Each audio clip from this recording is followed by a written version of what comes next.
because it's anti-infantry, and this is going to be specifically monsters with an anti-large bonus on their weapon strength. Even though there are some non-anti-large monsters that could throw down in this test pretty well, like a Star Dragon perhaps, they won't have unfortunately made the cut. But we'll test a few of those at the end. Most will likely be saved though for who's the best anti-infantry single large monster, perhaps. So, to our contestants then. In faction alphabetical order, beginning with the Dark Elves and the Chryptus. It has pretty big weapon damage, poison on that weapon damage, and a 35% missile resistance, all which may come in handy in this competition. Partly because the Arachnarok Queen for the Greenskins has a missile attack, which she might need to help her with a pretty low weapon strength compared to other units in this competition, although she does have the poison and pretty beefy melee attack. She's one of 2 regiments of renown in this competition. To the Lizardmen then, with an army that's full of single large monsters, but the only anti-large one is the feral Carnosaur. He is the cheapest unit in the competition, but does that mean he's destined for last place? Onto the Skaven and the Hell Pit Abomination. One of the biggest weapon strengths in the competition, regeneration and a chance to gain health before it dies. Could that allow it to beat more expensive units? For the Tomb Kings, it's the Regiment of Renown Necro-Sphinx. This bad boy does have the biggest weapon strength in the competition, magical and fire attacks, and being a Tomb King's construct, it won't rout and run away and will rather crumble, which may allow it to fight for longer, giving it an advantage in this kind of competition over most other monsters. The other monster with this advantage is the Geist for the Vampire Counts, which is also the only flying unit in the competition, which comes with both its strengths and weaknesses, at least in this kind of showdown. It has regeneration and poison, which could help it along the way. And for the Chaos, one of the anti-large single monsters that's been terrorizing the battlefield since day 1 of Total War Warhammer, the Dragon Ogre Shaggoth. Big stats all across the board, but how will it hold up against the Warhammer 2 monsters and regiments of renown? So that is all the units in this competition. We're going to mark their wins and losses up on this here graph. We're going to do the bottom 2 first, then the mid 2, and then the top 3. So we can find out who's the best, biggest, baddest bastard monster. So let's kick things off with the Feral Carnosaur and the Geist for the Vampire Counts. Now the Geist has a few things about it in this competition. Number 1, because it's flying, it'll get its charge bonus when it comes in and attacks, whereas the opponent won't be able to do that because it's in the air, so they won't get their charge bonus. A bit of an advantage for the Geist there. Another advantage it could have is its breath attacks, which we could use, but in this competition it didn't really seem fair to have them just lurking in the air, using up all their breath attacks and then attacking. Realistically, you wouldn't be able to do that in a battle anyway. You wouldn't wait for the recharge timer every time to do it again and again before you attack. And mostly that breath attack says it's good against a single unit, not a single entity necessarily. So it might not really be meant for monsters. It would probably do a little bit of damage. Whether it's enough to make a big difference in these fights, well, we'll see how it does first. Against this Feral Carnosaur, it's doing okay. It's got good damage on the Carnosaur. It does have the regeneration, the Geist, so that helps it stay in the fight that little bit longer. A lot of these Carnosaurs have gone into Rampage. Pretty even in a lot of these fights, though. Maybe not this one at the end. Geist getting a bit of a beat down there. Carnosaur maybe losing in the middle. Winning at the edge here. Pretty even after that.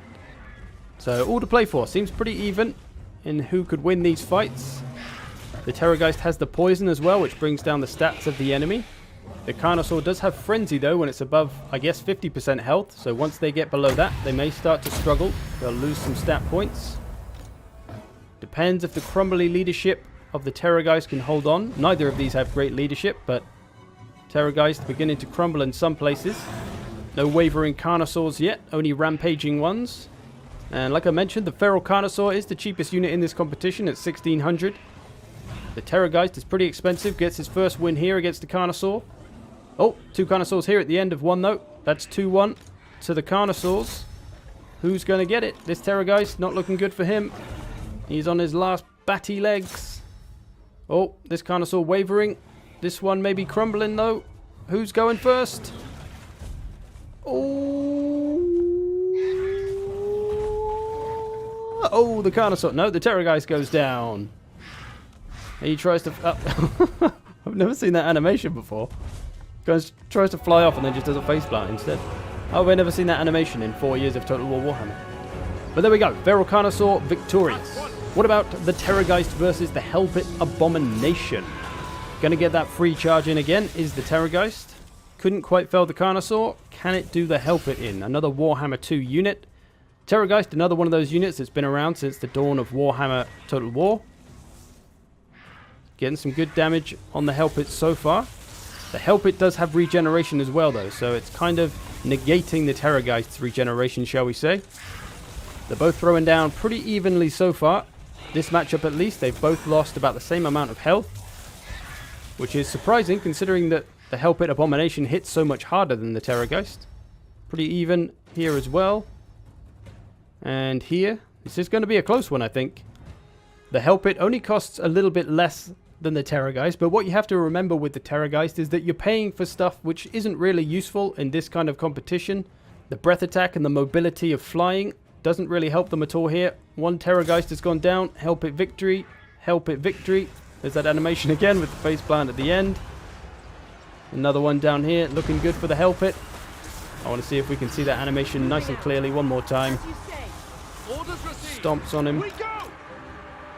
These two down the end. Oh, looks like they might win one here. Terrorgeist going to wing one back. Maybe. Can he do it? He's got him wavering. Is he going to burst into a hail of Skaven slaves? I think he gained some health back then. He got the too horrible to die ability coming in. This one going down though. Bonk, one more hit. Is that going to finish it off? Nope, still going. Go on, Terrorgeist. You can do it. You can do it, buddy. Oh, he gets a slap. Oh, and there he goes. Here he goes. Fly, fly. No, down he goes. Good effort, Terrorgeist. Couldn't do it though. Hellpit Abomination, victorious. Alright, Chryptus time for the Dark Elves. Let's see what they've got against the Feral Carnosaur. A unit that only costs 100 more than the Carnosaur, so it should be fairly close. We shall see though. Carnosaur coming in aggressive early. No regeneration for the Chryptus, like the Hydra. So it doesn't have that regenerating advantage. Does have the poison though, which will help it out. Fairly beefy weapon strength as well. And all of these units have armor piercing, so they're all kind of even on that playing field. Looks like the Chryptus, maybe not taking an advantage. Maybe the Carnosaur's I don't know. Again, it's so close. A lot of these battles are fairly even. Chryptus winning this one. I think when these Carnosaurs drop below 50% health though and lose their frenzy, that's when they're going to start to struggle, which it seems like they are. Chryptus starting to pull ahead in all of these fights. Two wavering Carnosaurs here. One's broken. That's one win for the Dark Elves. And these two on the end. One wavering here. Chryptus wavering there. Oh, these three have all broken. That's at least a win for the Chryptus. Unless these two can win. Carnosaur's gone. Nope. A straight victory. A straight 5 for the Chryptus. And testing the Feral Carnosaur against the Hellpit, you do get some of these awesome animations.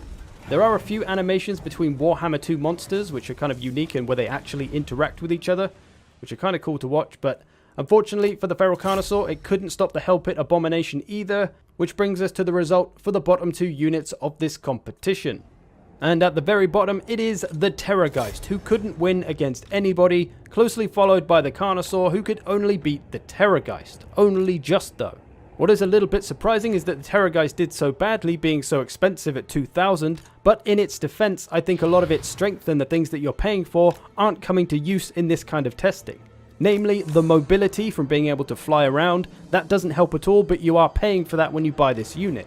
And of course the breath attack, which didn't get used, so you have to consider those things. But it's not fair to say that the Terrorgeist is a terrible monster. It's not at all. It's great. But maybe it is not good against other monsters so much. Maybe it's better against other kinds of large cavalry. Maybe monstrous infantry. For that kind of price, you'd expect it to at least beat the Carnosaur, who is significantly cheaper by 400. Props to the Carnosaur though. It did put up a good fight against the Hellpit, who costs a bit more than it. But again, the Carnosaur is a unit that maybe didn't get to use all of its tools because it is a very fast, large monster. Very quick to get around, very hard to pin down. Didn't really get to use that in this competition, but it still did okay. So that's the bottom two units. Let's move on to see who's in the mid two. Okay, onto two units we haven't seen yet. The Arachnarok Queen and the Dragon Ogre Shagon. Now for the Queen, you're getting a few things here that aren't being made the most of, like the spawnable spider's ability. We're not using that, so she doesn't get that advantage. Also, she has a missile attack, which is constantly going off, but she's not going to get to use all of her ammunition, or even half of her ammunition. So that's another thing that you're paying for that in this kind of test, you're not really making the most of. The missile attack is definitely helping her do some damage here, as her weapon strength is fairly low at around 380, compared to the 400s and 500s of a lot of the other units in this. But with that being said, she does have poison attacks as well on her melee, which is bringing the Dragon Ogre Shaggoth's damage down, really helping the Queen to survive that little bit longer against the Dragon Ogre Shaggoth and his big weapon damage. The Queen also has monstrous melee attack at 70, that's nearly 20 more than the Shaggoth, so she's got some things going. She's making up for that low weapon strength in other ways. And it looks like she's beating down the Shaggoths, slowly but surely, gaining the advantage. This fight a little bit more even. The Shaggoth, an expensive unit in its own right, about 2,000. 2,400 for the Arachnarok. She's giving it back though. No regeneration for either of these units. Looking like she might win on the end. She's got more health. One Wavering Shaggoth here. He's pretty much done for. That Queen's got a lot of health. Another Wavering. That's 2. Might win this one. This one's looking pretty close. This Queen's taking a beat down. Maybe the Shaggoth can bring one home for the Chaos. We shall see. One win for the Spiders. Looking like 2 more wins here. This one could be close. Who's going to get it? Oh, a Wavering Spider. Come on, Shaggoth. See if you can get one home. Maybe 2. Don't think they're going to win it. But they might be able to make it even and take it to another one. No, she's hanging in there. One more hit. Oh, she's hanging in there. She does not go home. Shaggoth broken over here. Either way, could... Oh, a double breakage here. Both have routed here. Unfortunately for the Shaggoth, though, it's a decisive victory for the Queens in this one. Okay, what about the Hell Pit Abomination again? This time versus the Chryptus for the Dark Elves. Bit of a slow start. Come on, lads. Let's have a fight. Get stuck in. Let's see who's got the big ones. Regeneration for the Hell Pit. Poison for the Chryptus. Both have pretty big weapon strength at around 500 plus. Who do you reckon? Who have you got? The Hell Pit's a little bit more expensive. Who do we think is going to take it? If you said Chryptus, you'd be laughing. You'd be rich right now because the Hell Pit got absolutely stomped by the Chryptus. One down there, another down there. Skaven slaves everywhere. That's how you know things have gone badly for the Hell Pits. But one other thing that's coming into play for the Chryptus is the -8 leadership ability it has, which might help rout off some units earlier than they might normally go. But in this case, they've straight up just killed all these Hell Pits before they could rout off anyway. So one of the cheaper units at 1,700, able to beat a slightly more expensive unit here. The Chryptus, is it the dark horse of the competition? Take them captive. Well, there's only really one way to find out. Put it in a fight with a Shaggoth. Let's see what it can do here. The Shaggoth costs 2,000, so 300 more than this Chryptus. For some reason, it's turned its back on the Shaggoth, giving it a free hit or 2. Why has it done that? That's a great animation. Well played, Chryptus. Not really sure what's happening there. Shouldn't be doing that. No reason to turn around unless it was going to try some kind of tail attack or something, but seems a bit weird. That could be hurting their performance. It's done the same here. This is strange. Is this a Chryptus problem? Do they do this often? Is it seriously hurting their performance? This one looked like it was trying to turn there. Taking 2 hits. Kind of getting itself stunned. Interesting. Does the Chryptus have some kind of turning problem? This one looked like it's turning. It could just be an animation though. Maybe I'm just seeing things. A couple of times it definitely did turn around for no apparent reason though. Nonetheless, it seems to be doing pretty well. It's doing some good damage to the Shaggoth. Again, that poison lowering the Shaggoth damage, much like the spider did. Again, this one's turned to its side. What is it doing? There we go, bringing in an attack. Okay. Maybe it's got some different angled attacks. Little tail attack there. This Chryptus struggling. Oh, a couple of Dragon Ogres struggling though. One Dragon Ogre's broken. One's wavering.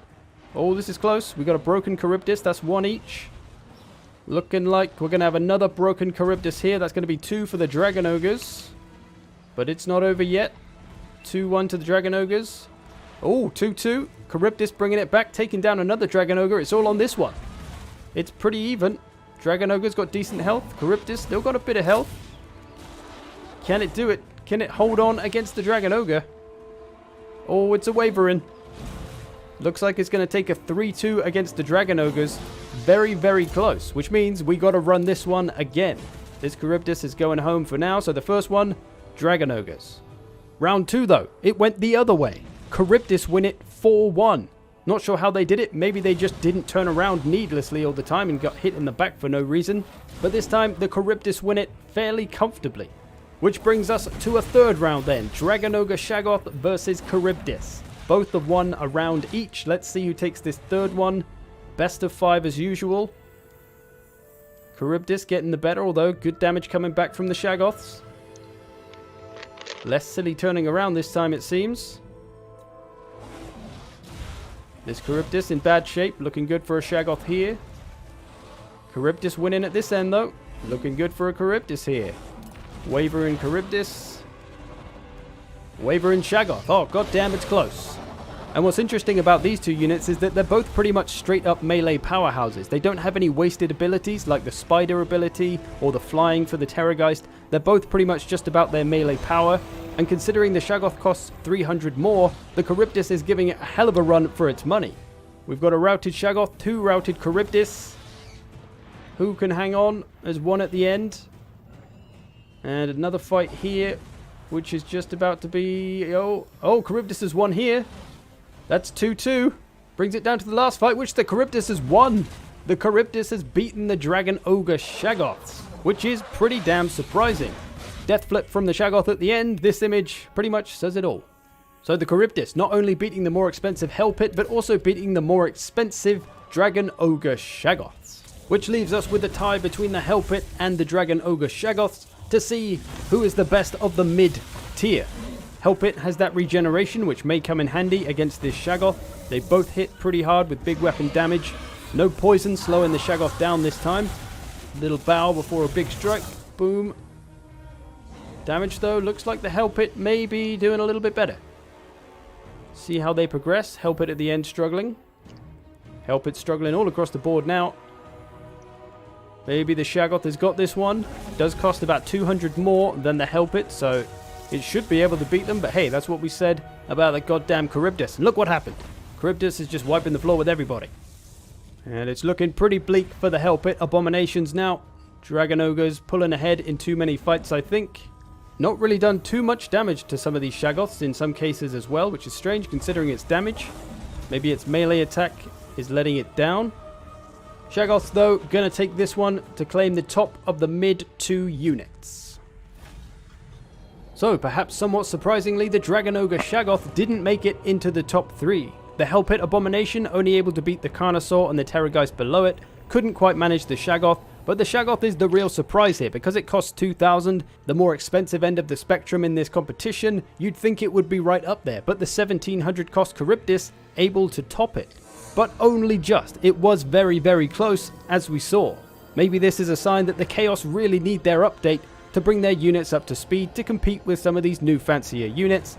Or maybe the Chryptus is just well suited to this kind of competition. Maybe it's great at taking out other monsters. Maybe that -8 leadership penalty that it inflicts on its enemies is really helping it to win and rout things off sooner. Or maybe it's just OP. Let's move on now to the top 3. We'll kick it off with the one unit we haven't seen yet, the Sphinx of Rusev, or however the hell you say that. Throwing down with the apparent destroyer of monsters, the Chryptus. Top 3 units now, let's see how we do. Good damage on the Necro Sphinx so far. Chryptus taking an early lead. Can it really top this unit? This will be a unit that costs about 600 more than the Chryptus, which would be absolutely insane if it managed to beat this boy. Starting to get a bit of damage back is the Necro Sphinx, but that Chryptus is not messing around. He's putting some hurt on the big boy. The Sphinx has pretty good weapon strength at 440, but not quite the 500 of the Chryptus. Does have the magical and fire attacks, but those aren't coming into play to help here at all. They certainly would have helped against some of the lesser units. The Hell Pit Abomination with its regeneration, the Terrorgeist with regeneration, got absolutely murdered by the Necro Sphinx because it has that fire damage. Looks like the old Necro is starting to pull ahead, beating down this Chryptus at least, beating down this one as well. One wavering over here, starting to crumble a little bit. Might get one win out of the Chryptus, which would be pretty impressive.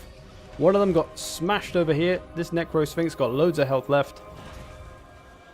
It's pretty one-sided, I think. 4 losses for the Chryptus. Can it win one, though? Can it bring back some honor? And at least once beat a unit that cost about 600 more than it does. Oh, double wavering and crumbling. Oh, it's broken. Oh, the Chryptus got in one final attack, but it wasn't enough. But there we go. Oh, a cheap shot from the Sphinx at the end. Necro Sphinx takes him down. So the Chryptus couldn't quite take out the fancy Necro Sphinx. Can it take out the fancy Arachnarok Spider, though? This, of course, has a few wasted abilities, as I mentioned earlier. The spiders, the missile attack. So maybe the Chryptus and its pure monster-killing power will be able to outperform the old Arachnarok Queen here. Getting a bit of damage so far. It's done more damage to the Queen than the Queen's done to it. At least early on. It's a vicious beast, this one. I honestly didn't expect the Chryptus to do this well. Considering its price point, it is vastly performing better than you'd expect. The Queen, though, starting to bring the damage back. Like I said, she's got really high melee attack, so her attacks often land, rarely miss, unless the unit had particularly high melee defense, which the Chryptus does not actually. It's fairly low, only 30 to the 38 of the Arachnarok Queen here. So not a huge difference, but it's something. 8 melee defense goes a long way. Looks like the Chryptus is starting to catch a beat down now. The spider missile still going off. Those not a huge impact, but they'll do a little something. They'll also probably give a leadership penalty as well, which will help. Chryptus is hanging in there for now, but it looks like the spiders are going to get this one. Although maybe they can win one. Not at this end though. Chryptus going home here, I think. A lot of health left on that spider still. They're all hanging in there though. These Chryptuses are hanging on. Despite the cost difference, 2,400 the spider costs. That is 700 more. So the Chryptus is putting up a hell of a fight when you think of it like that. It's nearly kind of beat one or two of them, but they've done a hell of a lot of damage. Nearly beat this. Oh, maybe it will beat this one actually. One Chryptus win maybe. It's looking good. It's still got a good bit of health left. There we go. One Chryptus win. Probably only 1 of 4. Loss over there. These 3 are losses. But there we go. Chryptus beaten by the Arachnarok Queen, but kills one off at least. God damn. That brings us to the final showdown then. The Sphinx versus the Spider. The Queen is only a little bit more expensive by about 50 gold than the Sphinx, so this should be a goddamn close fight. Let's get it on. Here we go. Charge it in. Bit of an anticlimactic charge from the Spider there. Well played, Queen. A little bit of damage for both sides so far. Queen getting some good hits in here. Pulling ahead just about in this one. A little bit more HP. Same here, kind of. It's very close. Similar damage output. Necro Sphinx doesn't quite have the melee attack that the old Queen does. She's going to be landing a lot of her hits. This Sphinx is taking a fair old pounding. Nearly at half health already. That Queen is not messing around. This one faring a little better. Putting a bit more damage on the Queen. Maybe things will turn around as the fight goes on. Of course, the Sphinx won't rout, as the Spider will. So that could be a big factor here when we get to the late fight. We shall see. We'll see if the Necro Sphinx can get the Spider down to that little health. Not looking good for this one. It's a crumbling. It's doing a spinny. It's doing a 360. No anything. Comes in with a hit. There we go. 360 Slice Claw. That's what he was planning. Didn't really help him too much. This one's looking alright though. Pretty much half and half there. Couple of crumbling. This one's hanging in there. Not too bad in the health. Still got half health. About even there. This fight looking a little bit dire for the Tomb Kings. That Sphinx is nearly out of health. It's not doing enough damage to the Spider. Down the end. I mean, it's done good damage. By all means, it's done good damage, but it's not enough. And the Queen just seems to be edging it. Could be a poison that's really bringing down the Necro Sphinx. And of course, the Necro Sphinx, as I mentioned earlier, has that fire and magic attacks, which isn't coming to help here at all. And you are paying for that, so that's kind of in the cost. 1 loss here for the Tomb Kings. 2 losses. Probably. Oh, might get a win here, actually. Got good health on this Necro Sphinx. It's getting shot at by one of the other spiders, so a little bit of cheating from the spiders there, but he still manages to win. Looking like they might get the one. This one's not looking too good. He's doing a 360 spin claw. He's got him. Not enough though. Wavering spider here, but Tomb Kings goes down, and it seems the Ragnarok Queen shall be victorious this day with the felling of this last Sphinx. Eventually, he's resistant. He's resilient. We'll give him that. And down he goes. Blonk. Tomb Kings have lost this one. The Ragnarok Queen is the king of the monsters. The queen of the monsters. She's the best monster, basically. So, perhaps somewhat unsurprisingly, the two Regiment of Renown units that are the most expensive by a fair amount are the best two units of this competition, with the Ragnarok Queen taking the top spot. So the Greenskins not only have the best infantry in the game, they've got the best single anti-large monster in the game as well. Now, if we look at these in ranks with the prices next to them, we can see some interesting things. As we say, the most two expensive units are at the top, as we'd expect. The Chryptus, though, is the real surprise here. At number 3, able to beat the more expensive Dragon Ogre Shaggoth and the more expensive Hell Pit Abomination. Which means there's something going on with the Chryptus here. There's a few possibilities. Number 1, maybe it's just really good at this kind of competition. It's fantastic at taking out other single large monsters. Whereas the other two maybe are better suited for dealing with cavalry or monstrous infantry. Possibility number 2, the Chryptus is quite simply OP. Or just not expensive enough for what it can do, or perhaps its stats just need to come down a bit to make it more reflective of that price. Possibility number 3 though, maybe the Dragon Ogre Shaggoth has just really fallen behind. The Chaos obviously haven't been updated for a long time, so the Shaggoth has fallen behind and hasn't really either got the stat buff it needs to keep up with all the new units, or hasn't had the price brought down to make it more reflective of its performance. Either way, it doesn't seem quite right that the Shaggoth lost to the Chryptus, considering it cost 300 less. It was an incredibly close fight, but it shouldn't have been. The Dragon Ogre Shaggoth should have stomped it relatively well. The other issue you'll notice looking at these rankings is the Geist, way down the bottom, even though it's the third most expensive unit in the competition. But, as I mentioned earlier, in its defense, it's not really designed for this kind of monster-on-monster fight. It has the flying ability which you're paying for, and the breath attack which you're paying for, neither of which came into play in this competition. So, not a great place for the Geist to fight, but what we have learned from this is that even if we take the cost of flying and breath attacks off of the Geist, it can't bring in any less than the Feral Carnosaur is, 1600 surely, and it's still lost to that in a melee fight. Which kinda says that the Geist maybe isn't fantastic at taking on other single large monsters, at least maybe not anti-large ones. Or perhaps it's just better at going after cavalry, perhaps, especially as it has the breath attack, which is, as it says, good against a single unit. Not a single entity, not multiple units, a single unit. Could be cavalry, right? Maybe monstrous infantry. Seems like it would be better suited to taking on those rather than single large monsters. Maybe. But there we go. The best anti-large monsters in Warhammer 2 ranked up. Now let's take out those two Regiments of Renown units and replace them with their normal counterparts and see what happens. So first up, the Necrosphinx, the regular kind against the Chryptus. The Necrosphinx costs 2,000 just like the Dragon Ogre Shaggoth did, who the Chryptus was able to beat. So can it beat another 2,000 cost unit? Well, no. But it very nearly did. It's able to win 2 fights at the end here. Necrosphinx wins one there. Just about wins another one here. And then it comes down to this fight on the end, which the Necrosphinx wins. But again, the Chryptus nearly beating this time a unit that costs 2,000. Its performance shouldn't be this good against units that cost so much more, you'd think. What about the Shaggoth and the Sphinx then? Who wins this one? They cost exactly the same at 2,000. So this should be a pretty close one. Or so you would have thought. The Dragon Ogre Shaggoth is going to win this 4-1. Very close in some situations, but the Shaggoth is able to put down the Tomb Kings, showing it's still got a little bit of life left in it.